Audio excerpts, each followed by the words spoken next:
8:37, I will confirm that we have a quorum present. Commissioner Martinez, Commissioner Antiaco, Commissioner Santos, myself, and is Mr. Duenas online or not? Yes, sir. Not yet. All right. He did, yeah, go ahead. Message him Yeah. that we were on. And he cannot log in. Okay. He had indicated that he was going to join us online, so we will wait. But we do have a quorum present. All right. Mr. Cruz, you have the floor. Good morning, Chairman. Good morning, Commissioners. This morning we got a couple of issues for a resolution for the board. And the first one is Resolution 19 FY25 relative to approval for the Guam Water Authority to purchase leased heavy equipment. GWA currently has a lease agreement with Morco Equipment LCC that allows GWA the option to purchase the leased equipment at the end of the term. And we're just about there. And to determine the best course of action, GWA obtained a detailed market valuation analysis as outlined in Exhibit D in you guys' package, which resulted in the following key findings.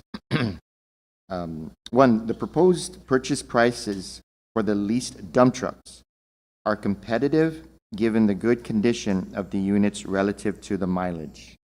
Second, the proposed purchase prices for the leased backhoes does exceed standard market value. However, the price reflects the inclusion of premium features such as an enclosed operator cab, a 4-in-1 multi-purpose bucket with a plate compactor, hydraulic hammer, 2 buckets, and a mid-pressured hydraulic plumbing, which justifies the premium.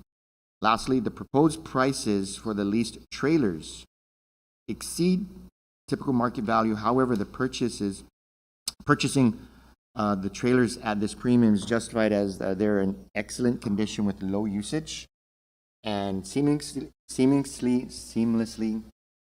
integrate with GW's existing dump trucks, eliminating the need for modification or retraining personnel.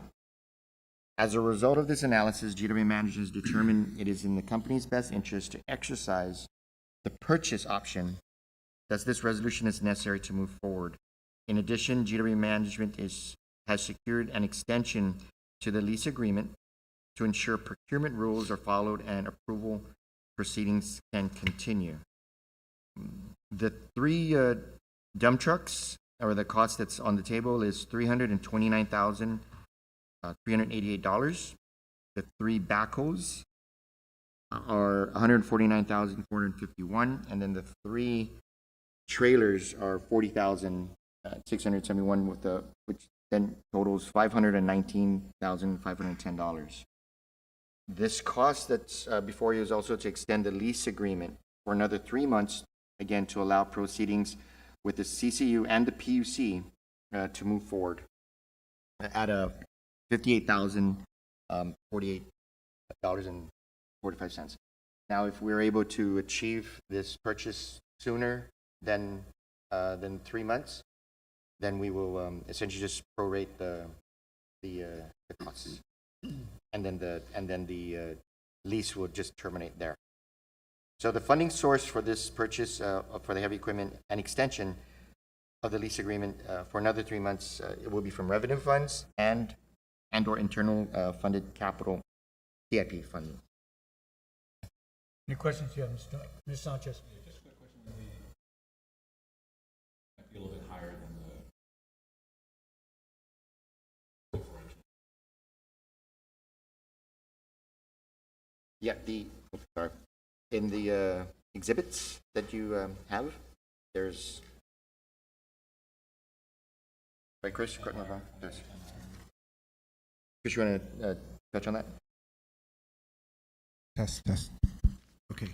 So for the New Holland backhoes, the top quartile cost per unit is $32,240, according to the Rouse equipment estimate that is on page 14 in the board books.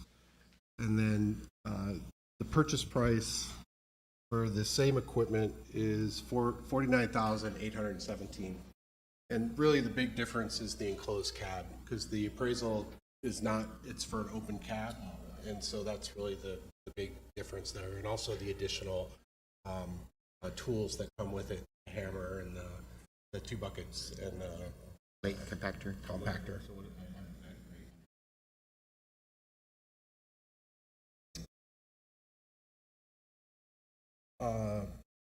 49,000 over 32, it's roughly about 30%, 33% maybe?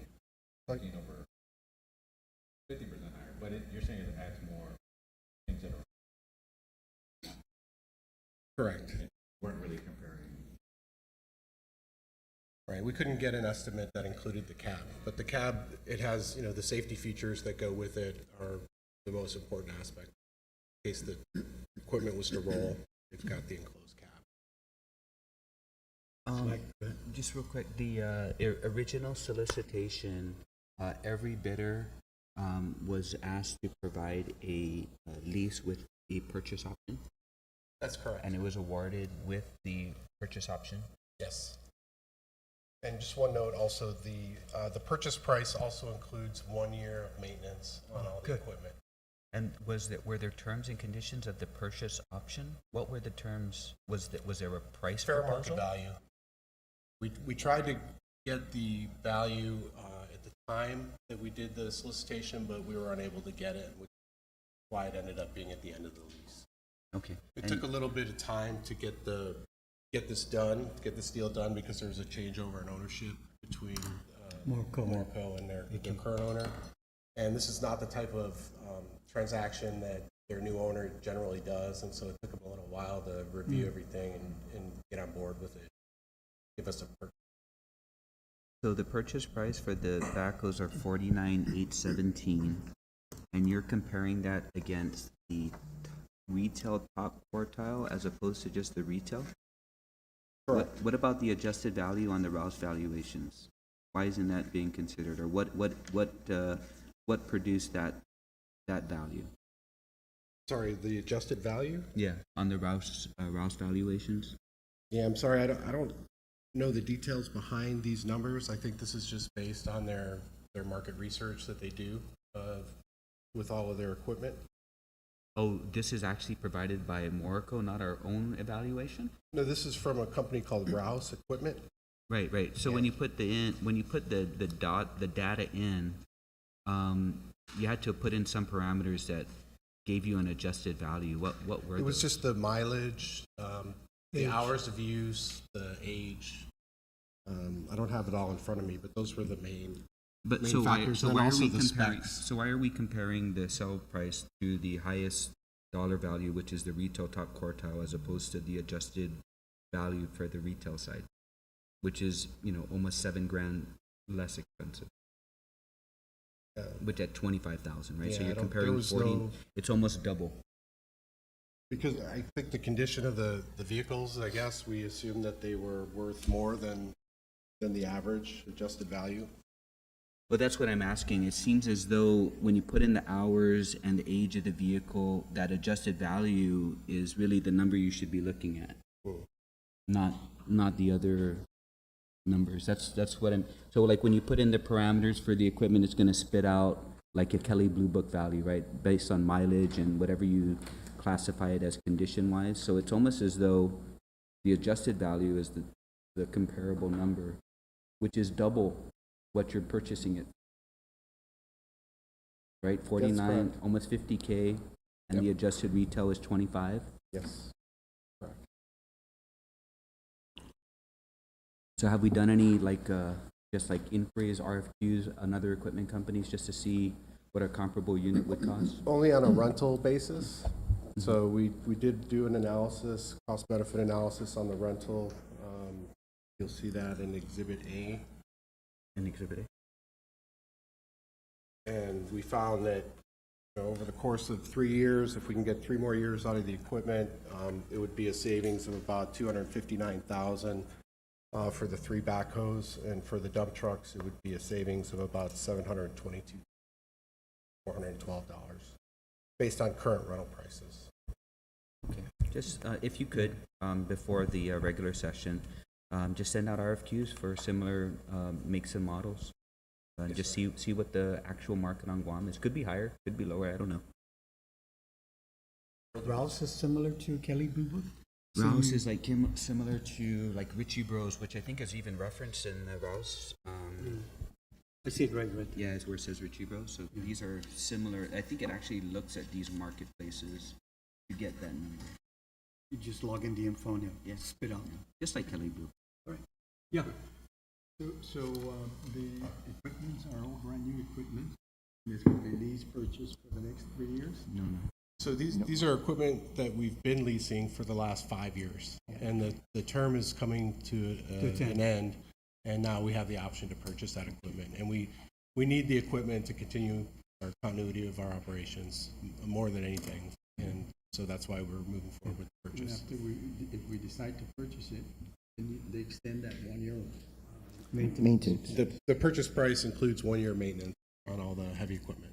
Okay. All right. So I don't think that's somewhere in your the Rouse. No, that's not included in I don't think you can put that information in. So, yeah, sorry, that's a good point. So the backhoe's purchase price was $43,000, and then the annual maintenance was another $6,000. Okay. So that was, and then I think I'll have to verify on the dump trucks. I can't remember the cost on the maintenance plan for those. I think it was a little bit less. Just out of curiosity, for the entire lease agreement, what was paid for each piece of the equipment? The cost for the entire lease over 5 years was about $1.1 million for all 6 pieces of equipment plus the trailers. So it'd have to go into the contract and.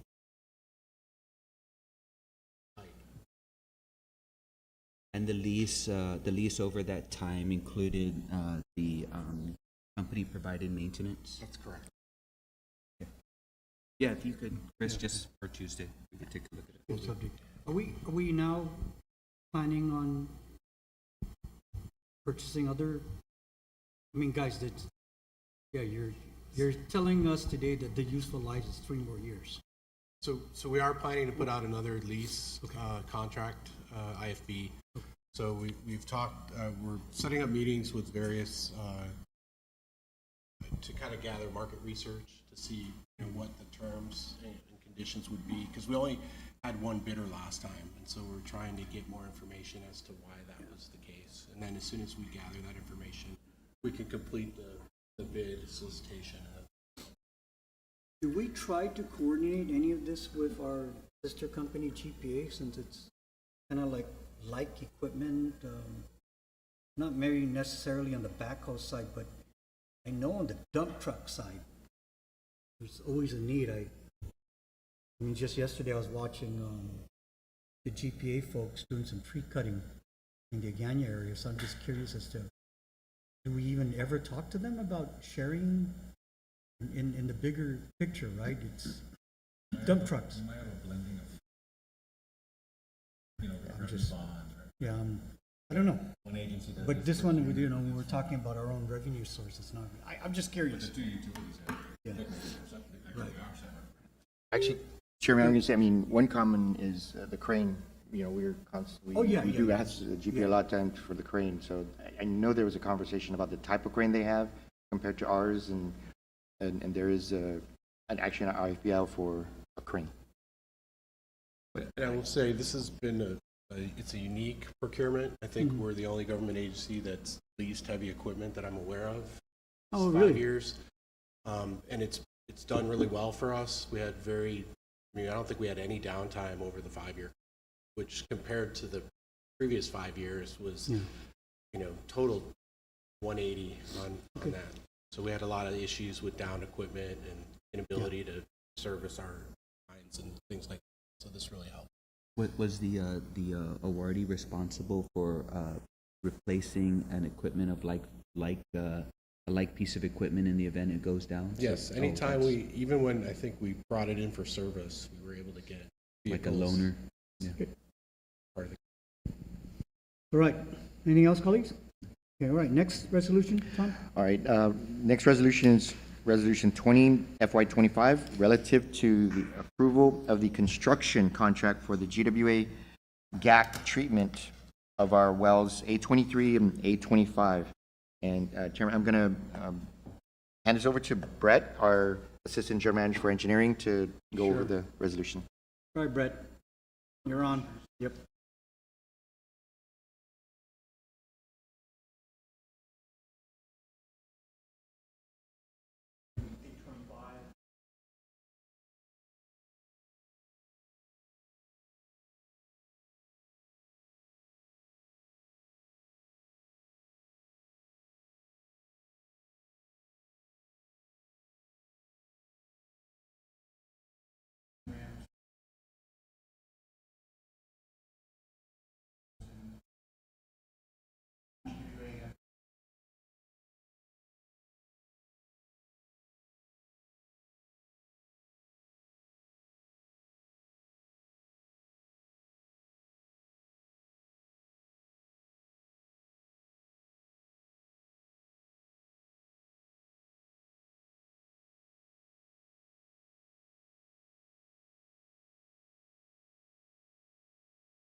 Questions, guys?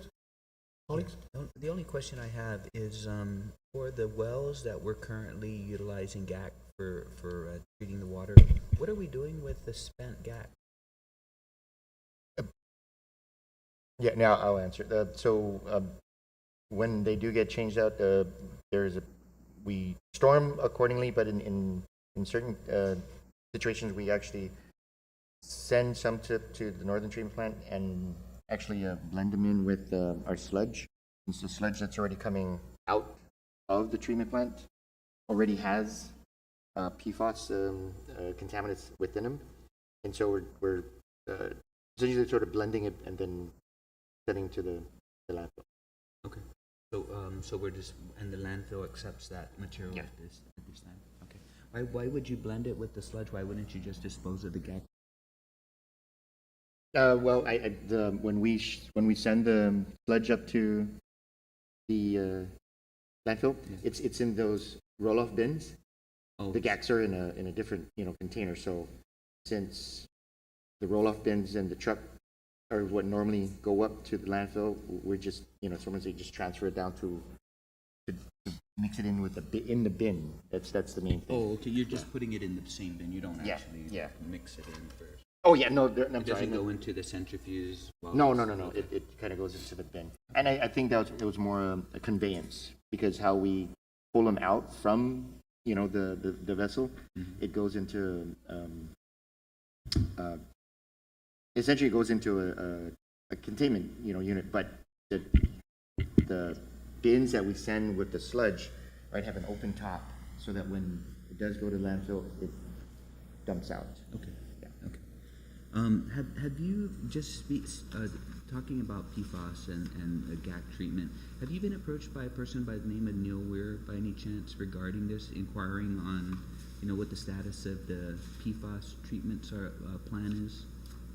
I personally have not, but I understand Miguel has, right? Is Yeah, and I actually had breakfast, I had a cup of coffee with him. So you're familiar with the? Very familiar. I mean, he remains, he's unaware of how much testing is done at all different levels, right?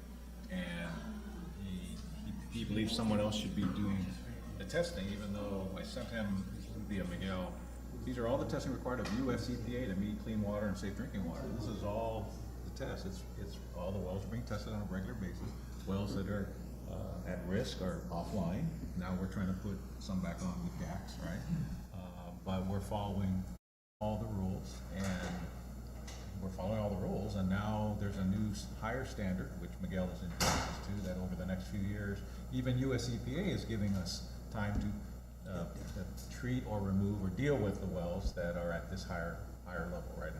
And correct me if I'm wrong, Miguel, the team's plan is to either mitigate, or either keep them offline or get them treated, but it's to this higher standard. And one thing I shared with Dr. Weir was that, first off, even US EPA has given the country, I think it's 2 or 3 years to meet this higher standard, right? 2029. Till 20, yeah. So it's an acknowledged issue at all levels, and we're following all the rules. And he just wants other people to check us, besides US EPA and Guam EPA. And I said, well, you're gonna have to get the federal law changed, but we are following the requirements. If we weren't, you know, Francis Tidenco Gatewood, US EPA would be down our throat, right? And PFAS is a national issue. It's all over the place. So, yeah, I met with him. It may be whether he'll be happy or not. But yes, there's been exchanges. I actually had, God, it was 2 hours until he's retired. 2 hours trying to explain all the tests, and Miguel had sent it to me. So, and then he wants, and he says we don't share this information with the public, which is also not accurate. And then he wants the territorial epidemiologist to also review these findings. And I said, well, he's more than welcome to read all the reports that we send to US EPA. We're not hiding anything. It's public record, right? Yeah. So I think we're tackling it like most communities are, as best you can. The phrase I like Miguel using is emerging contaminants. We've all been on this commission long enough to realize that what wasn't a contaminant 20 years ago, 10 years ago, all of a sudden it was contaminant. And then you're given time to mitigate, unless it's an absolute emergency. But even PFAS, the country is given till 2029 to deal with it. One way or the other. So other than A23 and A25, with the new standard, how many other wells are going to require us to address a GAC type of treatment or any other type of PFAS treatment solution? Or how many other wells are we looking at? Do we know yet, or? The ones that are safe as deodorant. We're monitoring them, so you'll start to see some of them that are moving up. So there's some of the ones that are reaching that for. Yeah, I don't recall the exact number, but it's 20 or 30 additional wells, I believe, that are going to need By treatment 2029, that'll need a for that new lower limit. That's correct.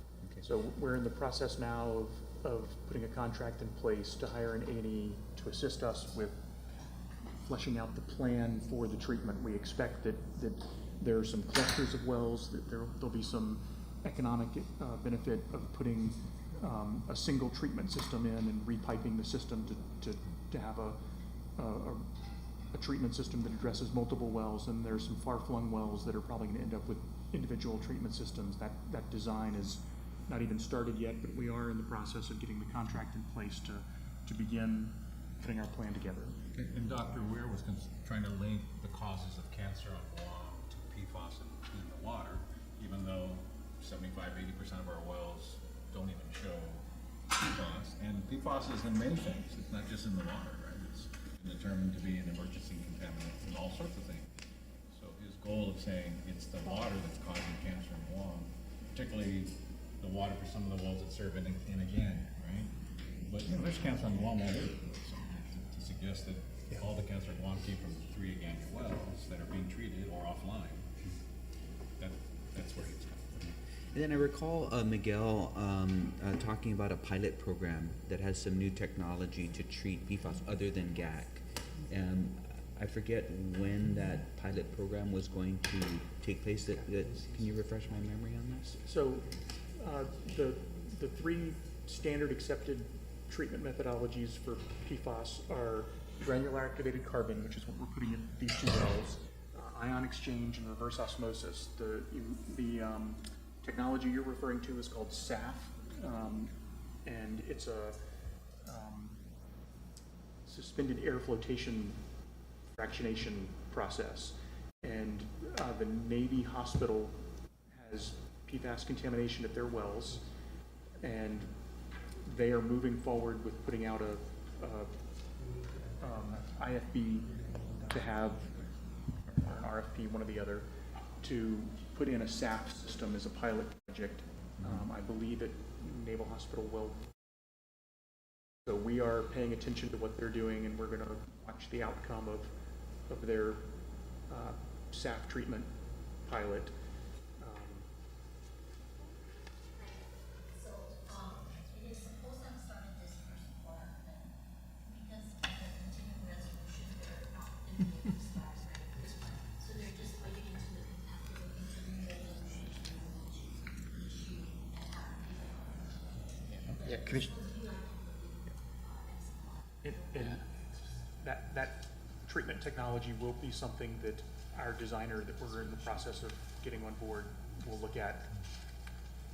So For A23 and 25? No, A23, for 25 is future? going to be GAC, but for the other 20 to 30 wells that are going to need treatment, we have not determined what the most economic treatment methodology is, and that's part of their scope of work. But I want to be clear with Brett saying the Navy's, these are wells that they have offline as well. That's correct. Yeah. Okay. So I'm just curious, is it DCSB or they brought some people in? The Navy? Any? Oh, the one that Miguel would talked about. Okay. So they're bringing them in. Alonia. Alonia. I recall Miguel talking about that. And this SAF though, it has a lower total life cycle cost, right? Because you don't have to use as much GAC to material to Carbon. refresh. Well, that's one of the things that we're looking at with this pilot that the Navy intends to do. So the numbers that we've looked at, there is a waste stream. All of the treatment technologies have a waste stream. And so what is going to be the most economical way for us to treat our wells and deal with that waste stream? And so that's what we're trying to look at that project for. And again, it's in the scope of work with the designer. We're trying to get on board. Okay, and we don't have to deal with any, from a wastewater perspective, we don't have to deal with PFAS yet, right? Because it's in the wastewater. I'm assuming it's in the effluent, right, as well, after it's processed, but there's no EPA guidance on having to deal with that yet? Not yet. Okay. Good, so hopefully Neil can watch the video and now he's got more information. That's why I asked all the questions. Just to be clear, right, this project is funded by EPA. I'm sorry, I mean, all federal funds. This is 100% grant funded. There's a DOI grant and a US EPA grant that's being used to fund this $10 million. Now, my understanding is that we better spend it now, otherwise So some of the money is expiring September 30 of this year that we need to get spent ahead of that deadline. Spent or obligated? I believe it needs to be spent. Generally, They typically give 3 months or so afterwards to clear out the paperwork. you have until December to pay it out. of this year. Yes. Okay. All right. Okay. Chairman and Commissioner, if I Yeah. have one, from an operational standpoint, with the A23, A25 going online, right, that water would typically find its way, to the Agana area, then kind of go towards the Anigua. This is the one across from McDonald's? Yeah. No. Yeah. So I'm saying from the operation standpoint, once these come on, it really helps Enhance. the operation, the distribution side of the house, so. Okay. Yeah, operations is, Because the chairman's in Agana. Yeah, no, we're higher up. And we have our own tank. Just don't give them cancer. All right.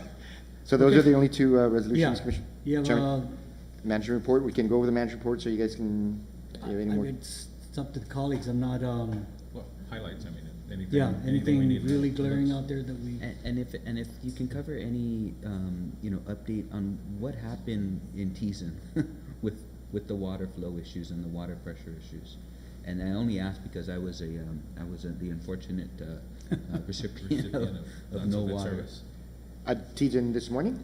No, it was about a month ago, month and a half ago maybe. okay, so why don't you start with this morning? Because Mike hasn't gone to work yet, so. Well- Haven't called him, said there's no water. messages yet. Yeah, so go ahead and update us for this morning's report. Yes, ultimately for the Tejan, even the general Barrigada, or we like to call the lower Barrigada Heights area,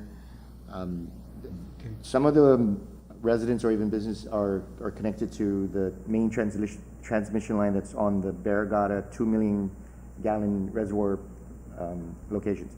So if we're riding low for whatever reason on the levels at that 2 million, downstream, like lower Barrigada, even in the Tejan area, can see low water pressure, right? So we work our way backwards. We, our some of our production wells, we need to get back up and running, right? And just continue to feed reservoirs, then higher level reservoirs to feed then to the lower reservoirs.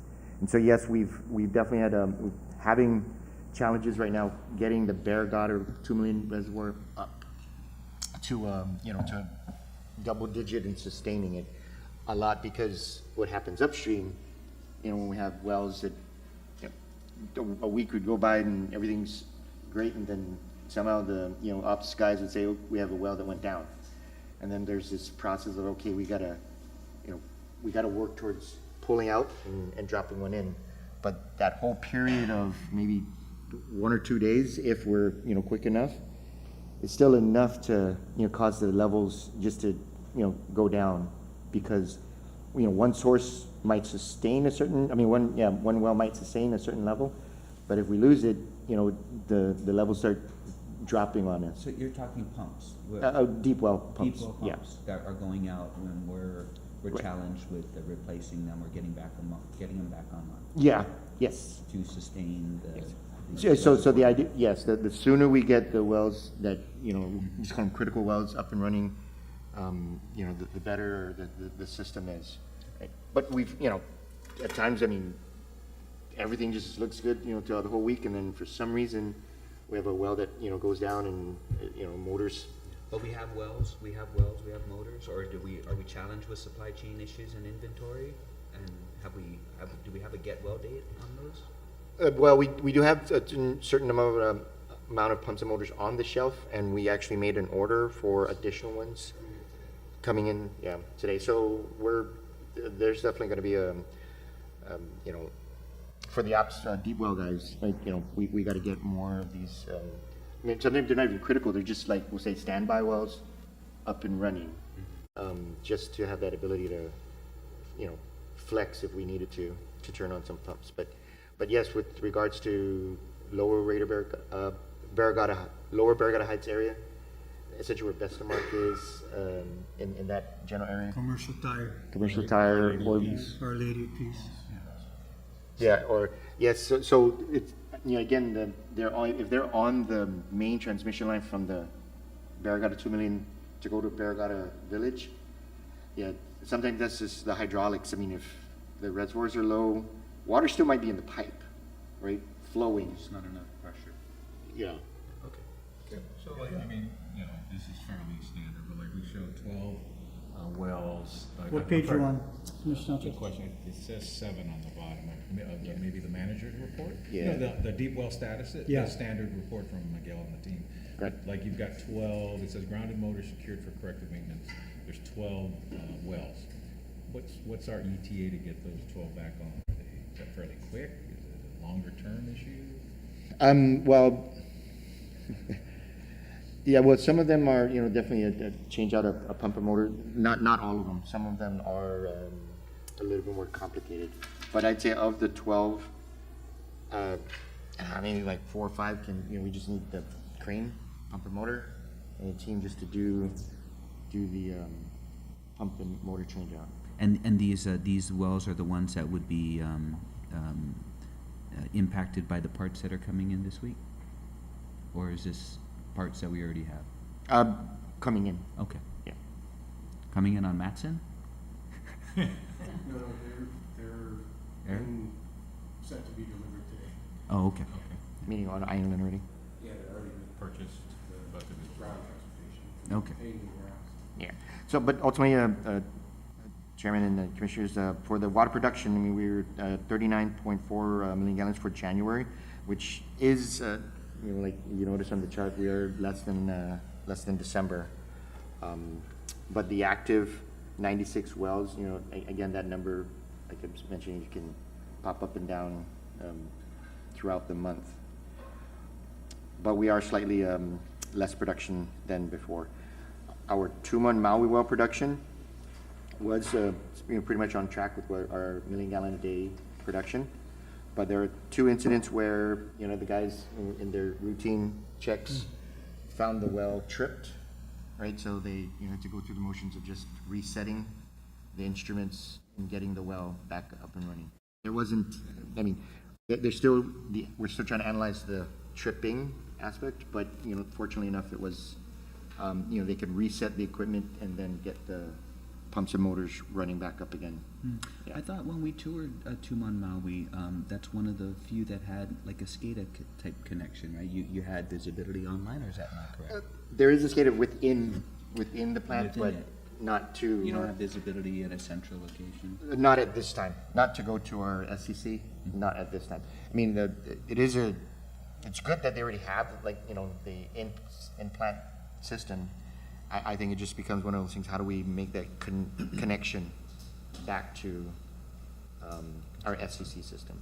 Mm-hmm. But yeah, I mean, we do have guys that go every day, do their routine, and when they come upon it and the whole plant's down, they have to assess and go through the resetting, and then when it gets back up, then it ramps down and then ramps up type of a situation. I'll just add, we do have 7 deep well sites that are coming back to the SCC now. It's a pilot project that we're working on with the military DoD folks that we have the agreement with. We just signed last month.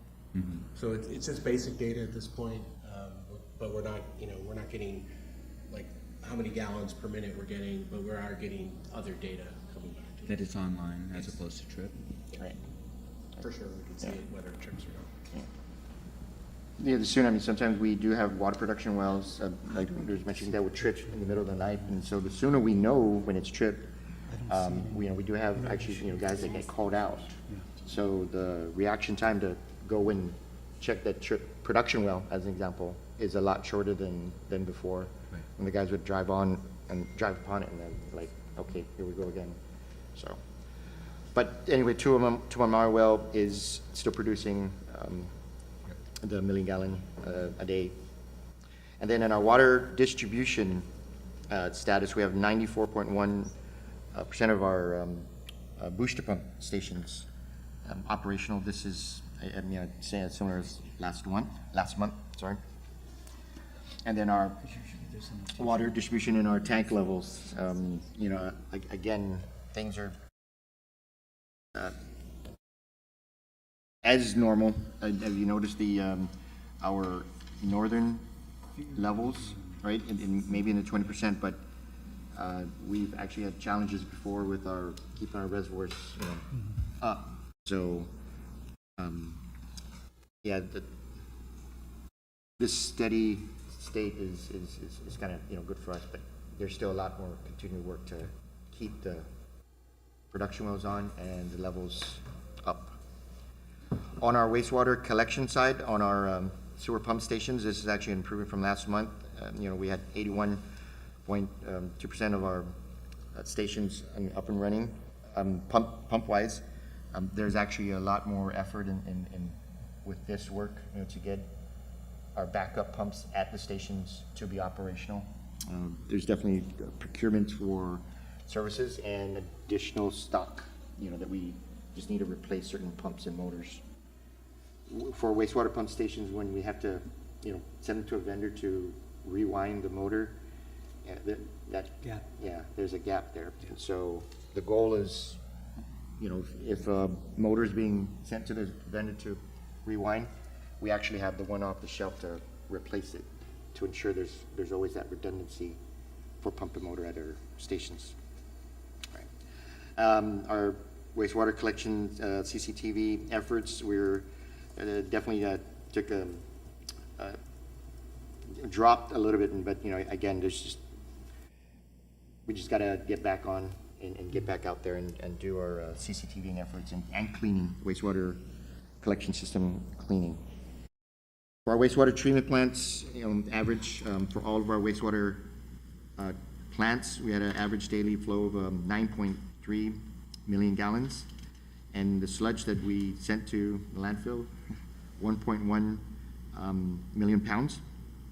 But you also can see in the chart that this 9.3 average flow is slightly less from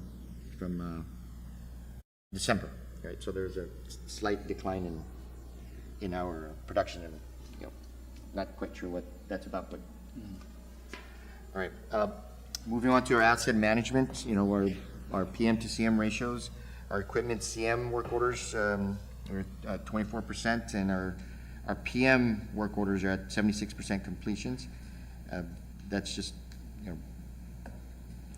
we've definitely got to increase our CM work order completions so that we can the PM stuff just gets improved.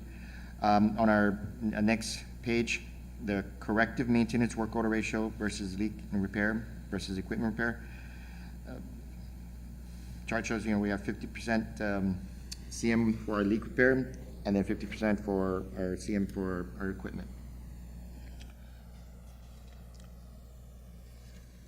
But Commissioners, if I can move on to the one Guam, because this is definitely when Commissioner Machaco was talking about the SAF and Brett was describing it. I mean, I just wanted to be very, very clear in our one Guam meeting with NAFAC.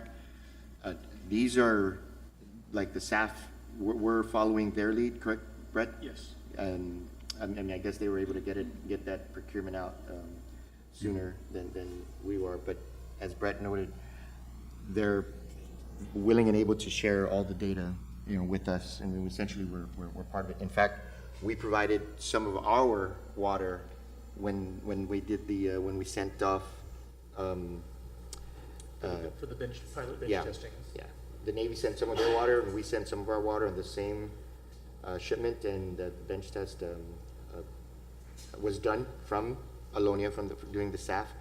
Now it's just DOD's out in front of us as far as doing the pilot test. What was the result of the bench test? What were they doing? Trying to see what they could reduce the PFAS? Correct. I don't know if I recall at the top of my head. Depending on the levels of contamination, sometimes they add some polymer or some other chemicals to the treatment train when they're doing that, and so they wanted to evaluate what, if any, additional treatment chemicals would need to be added during the process, because it affects the cost and the design and so forth. And the data that came back, I think the Naval Hospital well water was more contaminated with PFAS than our wells in the area that we had sampling done for. And actually I guess it's easier for that SAF technology to treat higher concentrations of PFAS.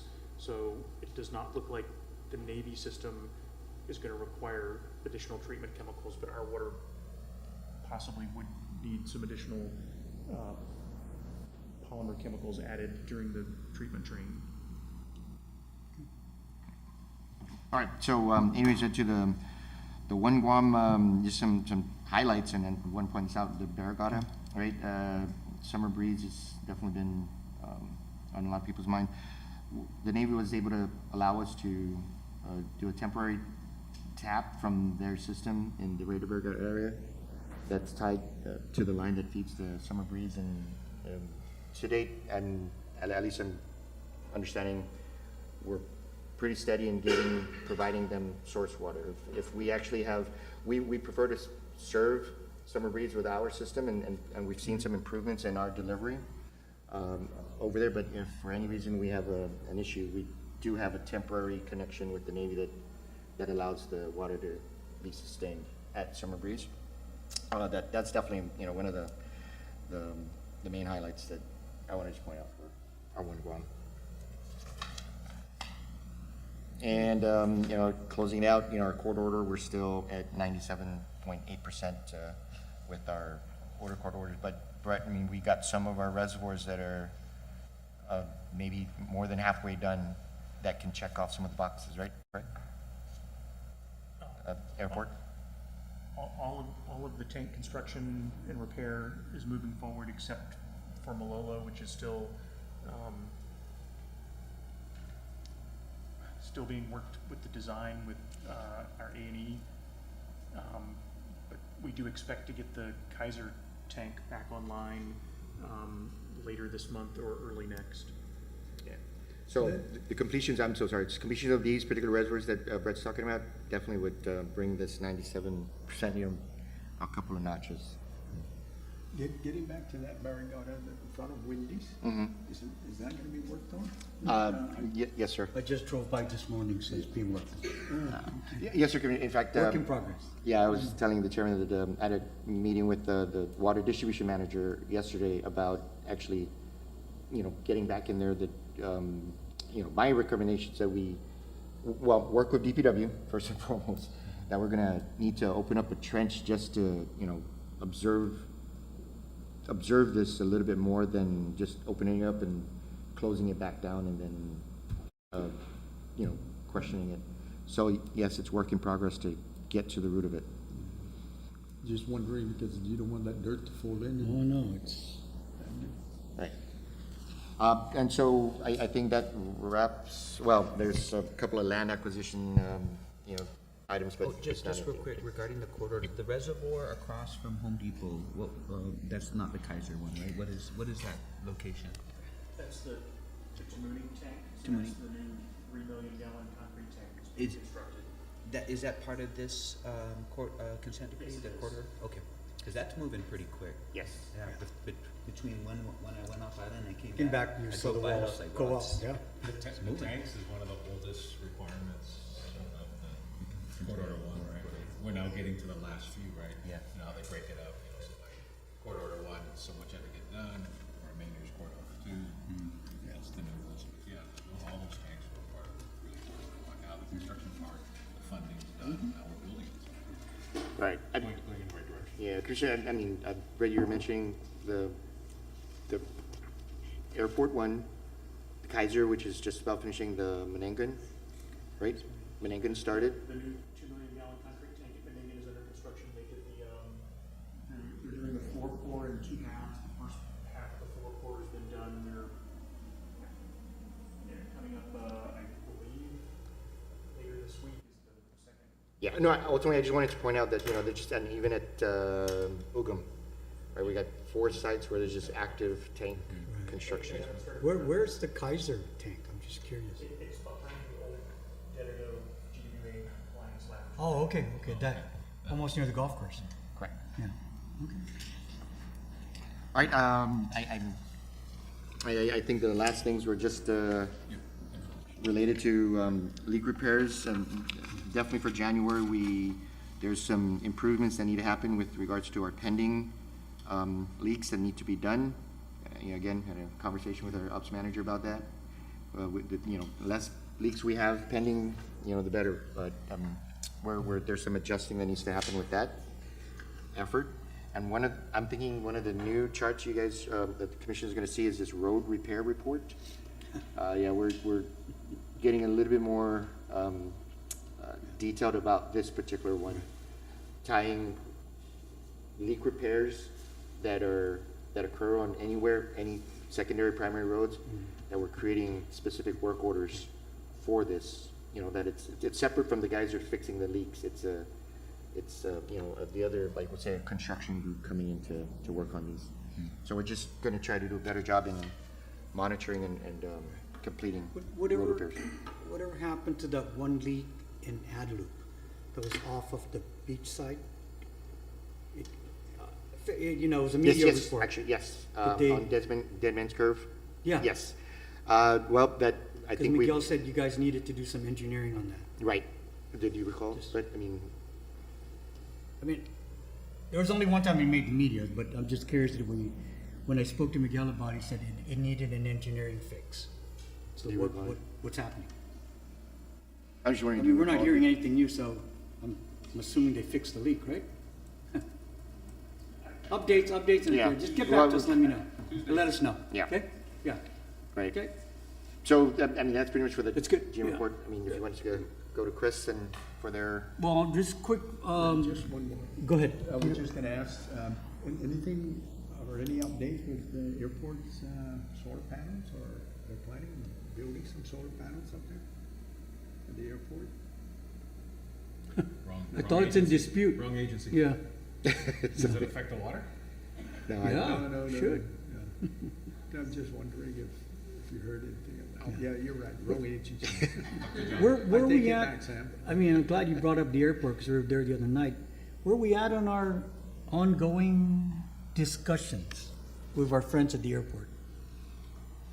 Anybody want to elaborate and get us up to speed, or it's off and on subject in this room. We recently had conversations, Miguel and I, with airport executive management, almost their entire team, and their legal counsel.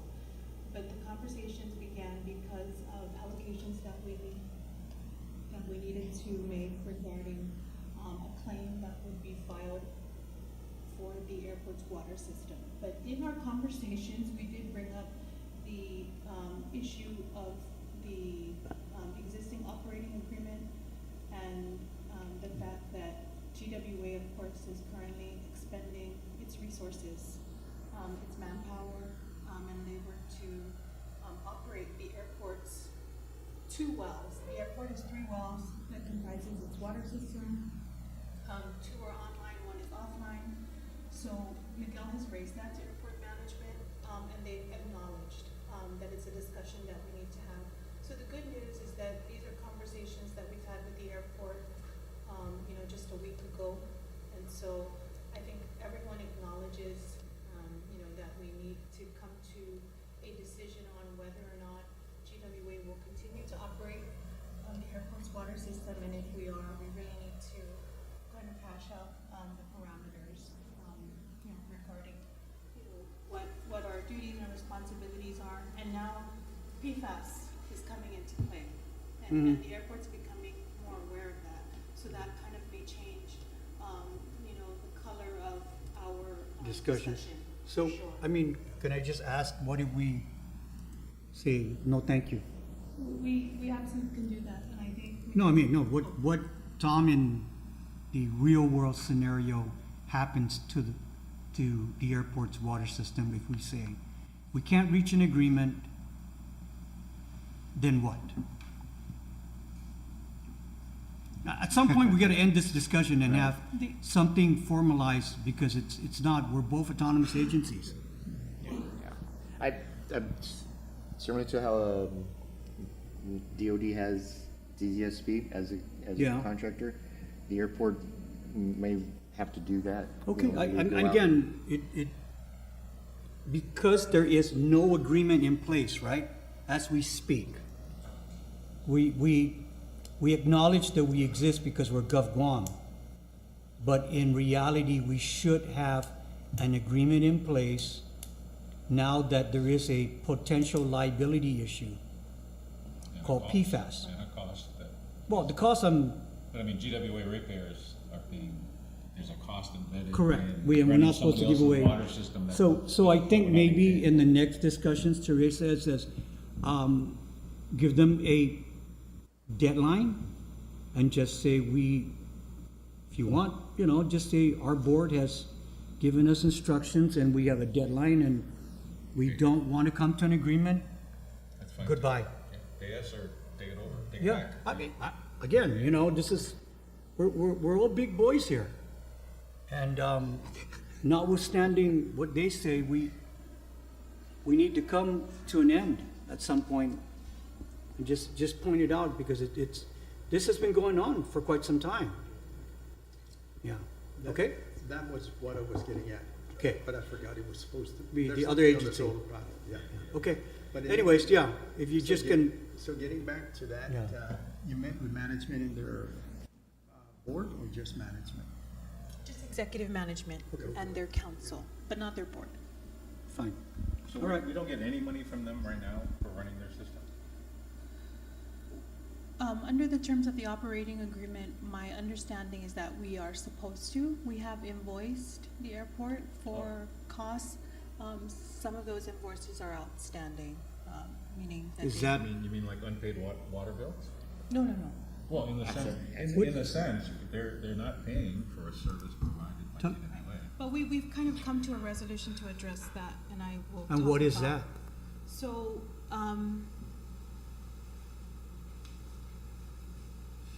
I mean, the resolution can only be pay or not pay. What's the the resolution? resolution is that GWA will be paid. I can say that much. Sorry, it's because we made an agreement as a result of, filing a claim in the PFAS settlement. So I'm deciding whether or not it's public information. No, but again, let me understand something. On the PFAS issue, they're included or not included, meaning that specific water system? They are going to be included now, yeah. Initially, they were not included because there was a conclusion reached that the population that the airport's water system served was not great enough or large enough, I guess, to make them eligible to file claims. But they now are deemed eligible, and so they will be included now in the PFAS settlements. So, understanding your conversation, Teresa, they're gonna be included because they're now part of our claim? Prior to that, they were not? They're gonna be included because the population that the airport's water system served has increased, and that number has now made them eligible. I think it was initially, population served was reported to be, I don't know, 500 or so, but for some reason, it's now in the thousands. So, There's not 1,000 people up in and TJ. it's not a report that has come from GWA or the airport. It's it's reported, I think, by EPA, and yeah. Okay. So I think those updated numbers allowed the airport's water system to become eligible. So help me understand, when you say 1,000 people, you can only speak to 1,000 people because of a school. Am I correct there, Tom? That's the only way you can have a population of 1,000 people at You the have airport. passengers going through using the restroom, drinking the water, you can have that kind of an issue. And I think it's a concept. Yeah, get some clarity on this. I because can mean, get the firm, they're- the they're- number that If you're was telling me they're reported. gonna benefit from our work and they're not paying their bill, they have an outstanding telling, according to what the report on that, what is that outstanding? My understanding is location, that we agreed on an estimated billing, and then later, and then there's been some discussion about whether that was the right measure. So we have been talking to them about it. And when do you think you want to conclude the talking to and say, I mean, again, this is in the words of my colleague over there, Tamaria and San Jose gets cut off. Right. Why are we not cutting them off? I mean, that's the basic question you have to address to the board here. Why are they so different from Tamaria and San Jose? What makes GAA different? Anybody want to It's- take a stab at that? It's a Because disputed not- bill. I'm not talking about fairness, I'm just saying if it's an outstanding bill, which one are we trying to settle first? So the large bill that's Still currently outstanding. outstanding is under dispute. We have not been able to reconcile it with them yet. Okay. And the general manager has requested that we include it as part of the negotiations with them, Correct? which is why Yeah. there hasn't been a resolution to this date. And It's what part of seems to things. be the the decision not to want to settle on this stuff? I can't answer that. Okay. I think maybe Miguel will have a better answer, because I haven't been involved in going sessions with the airport, I guess, prior to our recent meeting we've had. But I will say, Mr. Chair, that our agreement, the agreement that we reached with the airport is that GWA will be paid. We will be paid for all of the costs that we've expended for PFAS specific. Operational costs is something that we'll need to discuss, hash out. But for all of our PFAS costs in terms of, I guess, replacing, the GAC that we've used for their system, all of our labor, our time, any capital expenses, it's all going to be, GWA will be paid. That's the agreement. Is it possible to get some payments on those, since moving toward the negotiations here? Pay a little now, some good faith. Is working on that, the discussion. I can explain and provide more detail when I talk about the litigation All right. in executive session. Anything else? Okay, so why don't we go ahead and I need a motion to go into executive session. Are we go into executive session? All right. Discussion. Second? Second. All right. 5 minutes, guys, and get us back in. Thank you.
in regular session.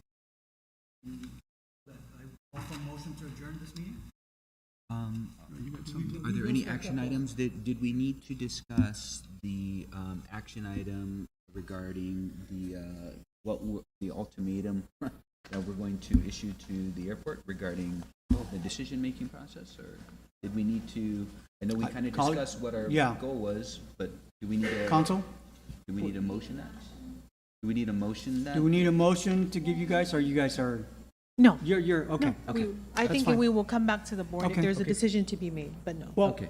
I would encourage you, and whether it's Tom or Miguel, that you have informed them that this has been taken under advisement with the CCU, and they are pushing, and if need be, we will give them a deadline of 1 day to make a decision. I mean, guys, this is big boy negotiation. Yeah. Okay, I would acknowledge my colleague here saying, we all play an important part on our infrastructure. Maybe we need to remind them about that. That, you know, this is not to be taken lightly on our side, all right? Okay. Okay. A motion to adjourn. Yeah. Okay, motion to adjourn, so moved. We are now adjourned. Oh, you didn't want to ask about. Oh, no, do it. John, are we gonna join this club that we have to be part of this?